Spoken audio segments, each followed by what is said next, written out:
सुबह का सलाम कबूल करें माम। गुड मॉर्निंग अम्मी जान। Good morning. Good morning. वैसे नए शादीशुदा लोग अभी तक तशरीफ नहीं लाए? बस आने ही वाले होंगे वो लोग भी। माशाल्लाह, यानी शादी के पहले दिन ही मेरे भाई बदलना शुरू हो गए। आज से पहले तो ऐसा इंतजार नहीं करवाया। अम्मी, अम्मी, अम्मी क्या लगता है, क्या कर रही हैं आप? क्या करना चाहती हैं आप? क्या हुआ? अभी तो तुम यहाँ खड़ी बड़ा शोर मचा रही थी। अब क्या हो गया? तुम्हारे शौहर ने तुमसे मीठी मीठी बातें करके तुम्हें बहला के यहाँ भेज दिया वापस। आप अपनी बेटी को जानती नहीं सरवत साहिबा। मैं जहां से गुजरती हूँ तूफान बर्पा कर देती हूँ।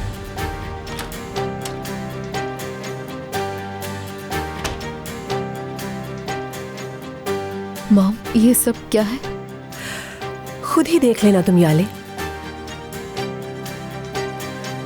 इस उम्र की औरत पे कैसे हाथ उठा सकती हैं, जबकि वो बीमार भी हैं?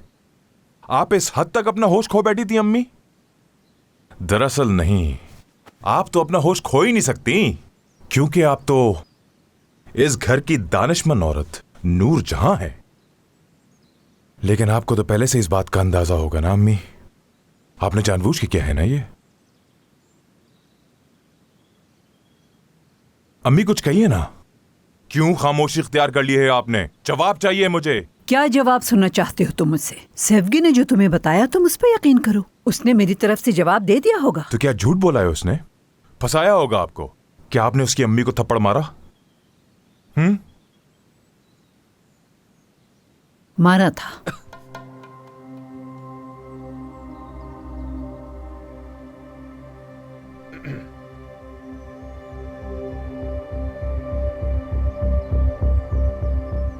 दौरा पड़ रहा था उन्हें, चीख चीख कर घर सर पर उठा लिया था। संभालना मुश्किल हो गया था। ऐसे ही हुआ था ना। हर कोई उन्हें काबू में करने की कोशिश कर रहा था, मगर वो किसी की नहीं सुन रही थी। मुझे ही मुदाखलत करना पड़ी, तब जाके उन्हें होश आया। मगर मुझे समझ नहीं आ रहा है कि तुम्हारी बीवी और उसकी माँ हमारी इस नेकी की कोशिश को भी साजिश समझ रही हैं। अम्मी, आपने उनके मुंह पर थप्पड़ मारा है, मुंह पर। क्या करेगी फिर सैफगी? क्या वो यहाँ पे आके आपका शुक्रिया अदा करेगी कि आपने उसकी माँ पे हाथ उठाया? ये चाहती हैं आप उससे? मुझे उस औरत से कुछ नहीं चाहिए, सुना तुमने? लेकिन तुमसे उम्मीद जरूर थी। और तुम उस औरत की बातों में आके मुझ पर आवाज बुलंद कर रहे हो। 2 दिन में ये हाल हो गया तुम्हारा। अम्मी, हमारा जो भी हाल हुआ है आपकी वजह से हुआ है। मेरी वजह से हुआ है? हमारे इस दस्तरखान पर मुझे तो कभी नहीं याद कि इस तरह की बदमज़गी हुई हो, मगर जब से वो आई है हमारे घर का सुकून ही बर्बाद हो गया है। क्या हो रहा है यहाँ? नामुमकिन की दुआ मत करो। जितना जल्दी हो सके उसको और उसके खानदान को इस घर से निकालो। अब और बर्दाश्त नहीं कर सकते हम। अम्मी, क्या हमारी इस बारे में बात नहीं हुई थी? क्या मैंने आपको ये नहीं बताया था कि वो इस घर में आएंगे या मैं इस घर से जाऊंगा? और आपने ये कबूल भी किया। मैंने उसे कबूल नहीं किया था।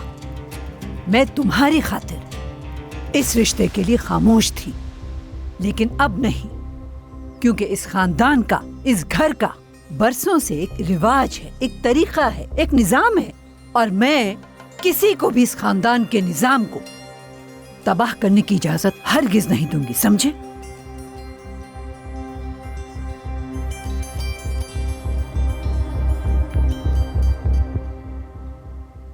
तो अब एक निजाम और है, या तो आप इसको कबूल कर लें या फिर वो पुराने दिन दोहराए जाएंगे।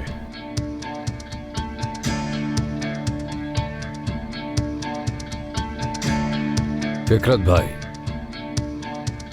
जरा ध्यान से बात करें। आप अम्मी से मुखातिब हैं। तुम्हें इस सब में पढ़ने की जरूरत नहीं। मत पढ़ो से क्या मतलब है? हाँ, आप यहाँ आएंगे, चीखेंगे, चिल्लाएंगे, दहशत फैलाएंगे, अम्मी से इस तरह ऊंची आवाज में बात करेंगे, तो क्या मैं खामोश रहूंगा? हाँ, खामोश रहोगे। खामोशी से जाकर अपनी जगह पे बैठ जाओगे। कोई एतराज है तुम्हें? बाबा, हम आराम से भी बात कर सकते हैं। ठीक है बेटा, ठीक है, आराम से बात करते हैं, देखते हैं। तलाल, जाओ और सरवत साहिबा को यहां पर लेकर आओ जल्दी। मैं क्यों जाऊंगा? उन्हें बुलाने गुलिस्तान चली जाएगी। तलाल, मैंने तुम्हें कहा है, जाओ। मेरी बात सुनो, उन्हें अभी बुलाने की क्या जरूरत है? पहले हम बैठकर अपने मामला हल कर लेते हैं। अब अम्मी माफी मांगेंगी उन लोगों से। अच्छा, आपका दिमाग तो ठीक है भाई। हाँ अम्मी, सुन रही हैं आप? हाँ भाई, आपको अंदाजा भी है आप अम्मी के लिए क्या कह रहे हैं? मुझे बताएं, आपने ऐसा सोचा भी कैसे? आपने खुद देखा था कल रात उस औरत का क्या हाल था। बद्दुआओं से सारा घर हिलाकर रखा था उस औरत ने। हमारे घर का माहौल बहुत पुरसुकून है, हम लोगों की कोई ऐसी तरबियत नहीं हुई है। और इस सुकून के बिगाड़ने वालों को कुछ कहने के बजाय आप यहाँ आते हैं, अम्मी को, अपने भाई बहन को ताने देना शुरू कर देते हैं।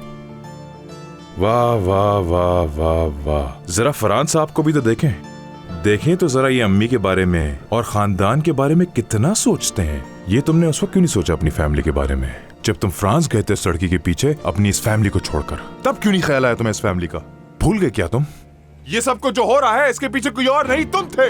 हमारे बाप के मरने की वजह तुम थे। कहां था ये उस वक्त? हाँ, अब क्यों फिक्र हो रही है? अच्छा है, नहीं, तुम्हें कभी परवाह थी ही नहीं।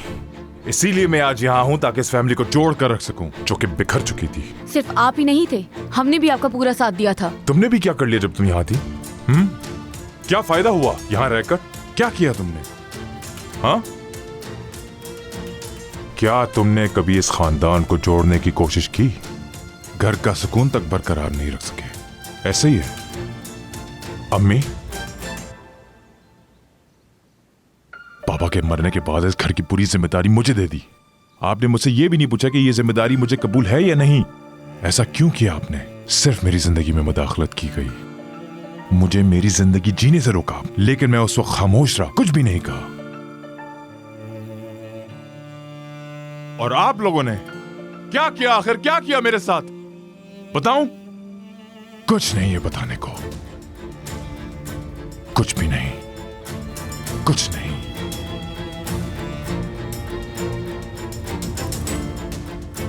अगर इस घर में कोई आपकी बात सुनता है या एहतराम करता है तो वो सिर्फ मेरी वजह से है। अगर आज ये फैमिली एक साथ है तो ये सिर्फ मेरी वजह से है।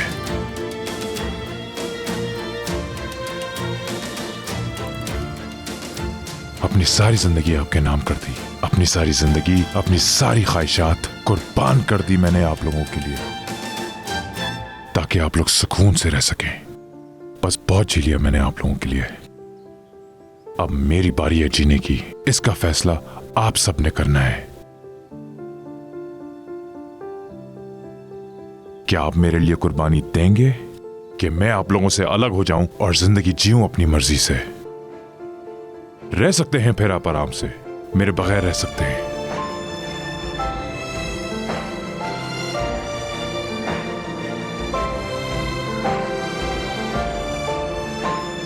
अम्मी, आप माफी मांगेंगी सरवत साहिबा से, या तो आप माफी मांगेंगी या तो ये खानदान बिखर जाएगा। भूफ, अब फैसला आपका है।